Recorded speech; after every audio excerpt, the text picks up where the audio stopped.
হয়েছে, এবার তোমার গুটি কাটবো। তুই আমার গুটি কাটলে আর আমি তোকে ছেড়ে দেবো? আমিও তোর গুটি কাটবো। মা, আমার খুব খিদে লেগেছে। কয়দিন রুটি বানানি হলো? কতক্ষণ লাগে? হ্যাঁ হয়ে গেছে, এই একটু থামা মিলে আসছি। দেখালা বুড়ি, খেয়ে লাও। রুটি তো খাবে, পানিটা খেয়ে দেবে তোর মরা বাপ। আমি লিয়ে আসছি।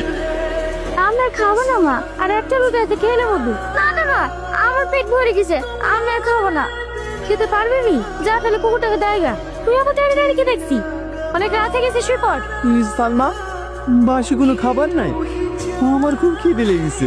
কেনে সতীনের কাছে গিয়েছি, সতীন তোকে খেতে দেয়নি? খেতে দিলে কি তোমার সাথে চাতু? এখন কোনো খাবার নেই, সকালে খাস। চুপচাপ শুয়ে পড়। আর একটা কথা শোন, রান্নাঘরে বিস্কুট আছে, খবর দিলে খাবি নি। সকালবেলায় বুড়ি খেয়ে প্রাইভেট যাবে, ও আবার বিস্কুট ছাড়া চা খেতে পারে না।